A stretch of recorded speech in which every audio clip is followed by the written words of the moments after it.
Welcome to an on-location episode of the Buzz Podcast.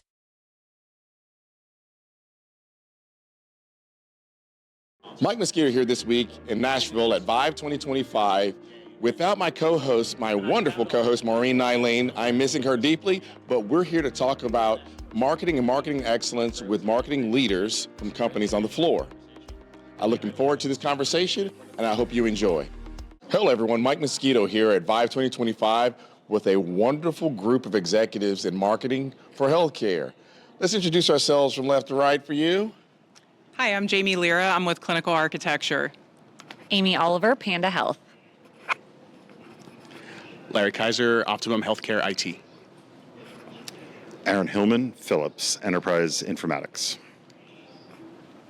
And so the Buzz Podcast is here with you this week to give you a perspective on, we keep talking about branding and how sales should happen while we're at conferences in 2025. So I'm here today to talk to those folks who are making those decisions for their companies, how they're pivoting in 2025, what are they using these conferences for, and how they're planning to have these sales escalate through their engagement and through their branding for their companies. So let's start with our ladies here. Ladies, talk to me. How is 2025 looking up for you? How's the conference been going for you and your companies, and what are you looking forward to? Yeah, I think Jaime and I can probably provide a couple different unique perspectives. So we don't have a booth, and that has been very strategic because we have a fantastic sales team who does an amazing job of working the room and just really making sure that they're capturing the conversations and following up on them and ultimately turning them into closed deals. We are very heavy on our event strategy, so we do a lot of events coupled with a little bit of digital, but we are seeing these people at events throughout the year and just really understanding how many touches is the magic number to actually turn these health system prospects into members. Sure. And it's a little different for us. We actually do have a floor presence here. Also spoke in the Interop Pavilion earlier today. Our CEO, Charlie Harp, was there talking about the Picky Framework, which I thought was a fantastic venue for him to talk about that. And then I think we're also being more intentional about the meetings that we are scheduling with people. So, planning things ahead of time so that when we're here, we're having good conversations with people. And that's kind of always been what we do throughout the year. And we'll be doing that at HIMSS and at Health and everywhere else as well. Very nice, very nice. Larry, talk to me. Yeah, so, this is Optimum's fourth ViVE conference, our first with a floor presence, which has been really exciting this year for us. Nothing big, mainly just to be a meeting spot, jumping off point for stuff. Our sales team's been very aggressive in setting meetings with many of our existing clients to help move, other deals along. New prospects, we're very strategic in our relationship with Chime, for example. So we have several different sponsored speaking engagements throughout. We have, receptions, plenty of other things just to get our brand out there. We're a pretty well-established brand in the marketplace right now, so I don't have to work too hard from a brand recognition perspective. It's more about just getting the at-bats with the attendees to make sure we're getting our message across, what we're promoting, what we're selling, how we can help them not only improve their organizational efficiency, but also, help them care for their patients better. Nice. It's interesting. We adopted at Philips a blend of all of those. So we don't have a real presence on the floor, but we also brought multiple facets of our organization. So we brought our investor relations arm, we brought our North American comms arm. We brought 3 different businesses. So we have our ambulatory business, our hospital patient monitoring business, and our healthcare informatics business all playing here. And we divvied up the provider payer connect segments to actually meet across the businesses with our different sales leaders and sales teams. We also are, of course, participating in a number of different thought leadership. So the Interop, we had the head of our innovation department on a panel. And so we very intentionally chose a mixture of these things with ViVE. Interestingly enough, 2 years ago here at ViVE in Nashville, we launched our healthcare informatics business officially into existence, where we took all of those software pieces from across Philips and condensed them into a single business to really focus on the value to our clients and to the patients. And so that's really become a fruitful effort, and we're seeing that condensation really come together here at ViVE in 2025. Nice. So with you having your own different ways of attacking a conference presence, Amy, you're a startup here on the group, right? And so for you, It's a little different tactic than the mature Philips Yes. model, where they've got products, they've been launching products, they're maybe shifting how their product mix look. Do you have a different take and a different tactic because you are a startup and how you don't have 15 salespeople on the floor? What's your different tactic for addressing, but trying to get the same ROI out of a conference as Aaron down there?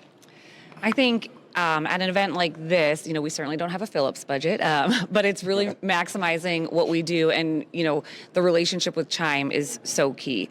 Having access to the Chime Lounge where the healthcare leaders are, our sales team does a fantastic job of creating opportunities to educate on what Panda is, because maybe they've heard of us, maybe they don't exactly know what we do. But then also I just got out of a meeting with one of our health system members to hear directly from them, because we are a startup, we're able to be nimble, we're able to make tweaks to how we approach the market. And just hearing this meeting was an amazing meeting, a lot of validation of what we're doing. But I think this is just a great opportunity to have those inputs into where are we going from a product roadmap standpoint and what do our health system members really need.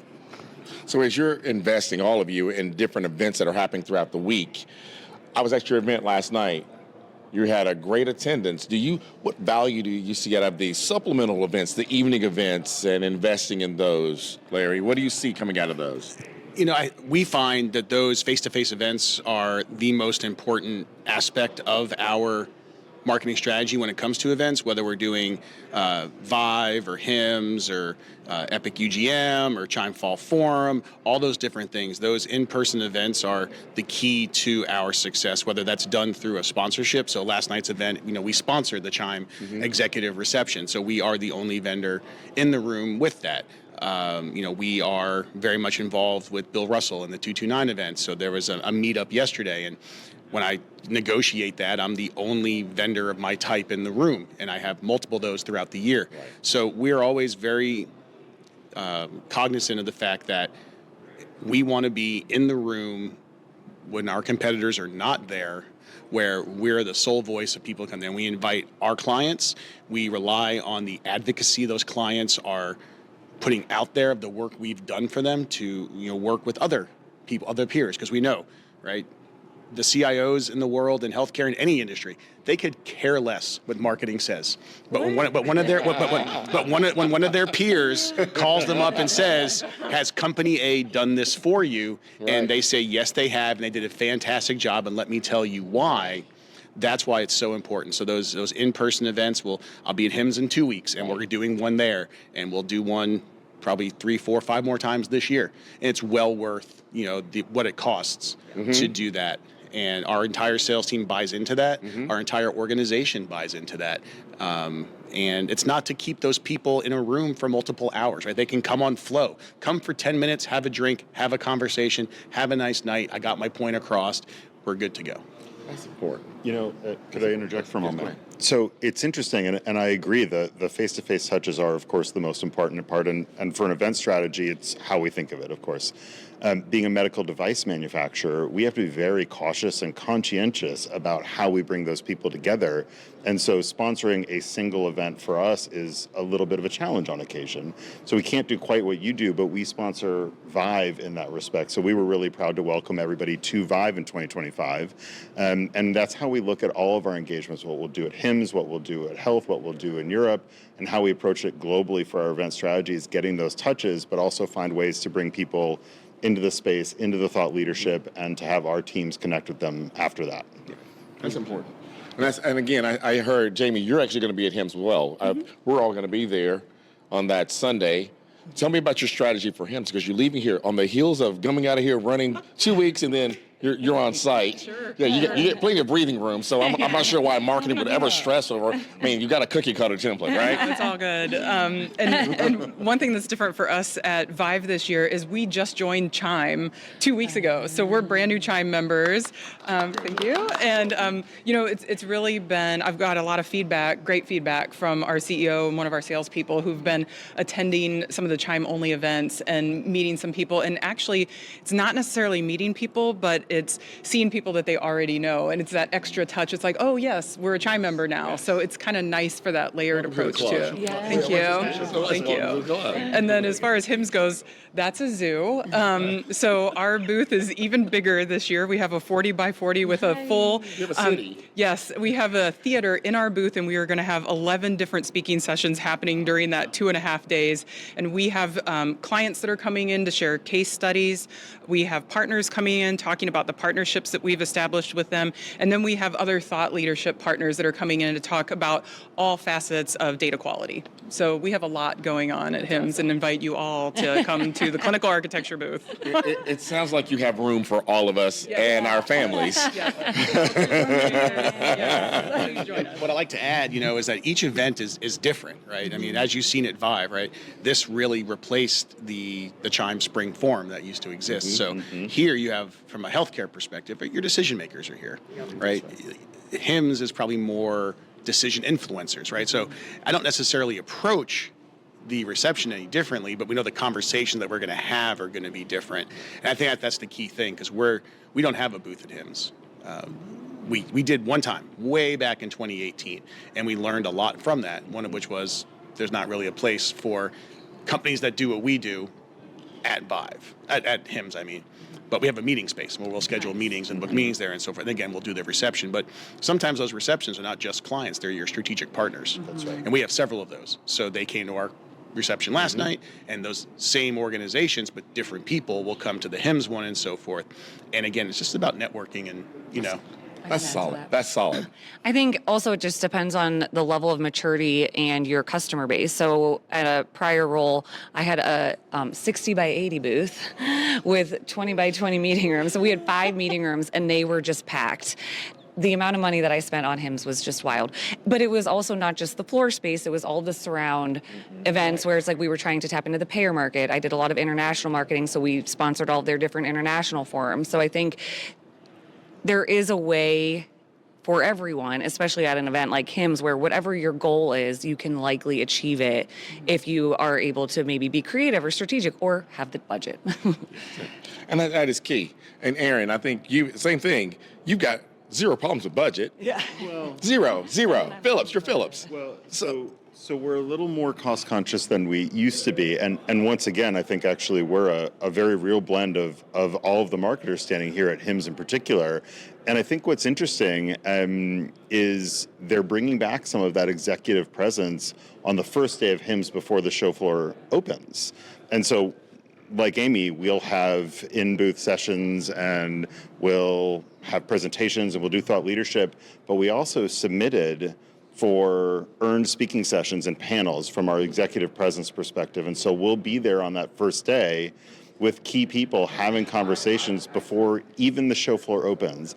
And so I think there's a place in the market for all of these different events, how we can really reach each other and reach our key constituents and our partners, whether it's a client or whether it's a strategic vendor partner. And so, money always matters. And we used to have an 80 by 80.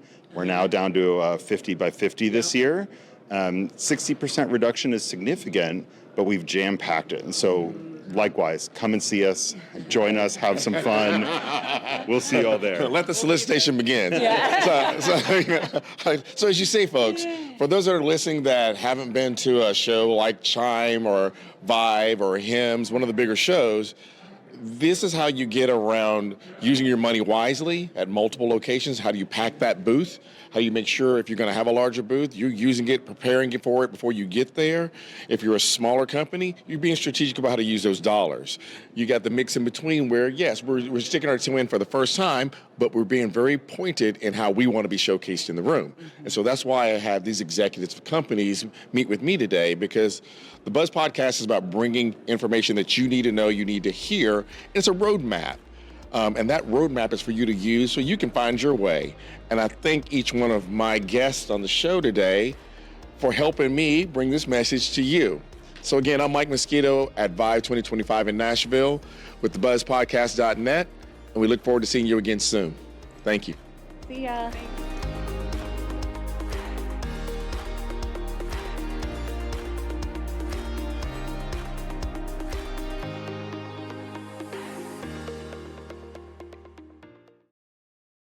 Thank you to Panda Health for providing media assistance for this interview.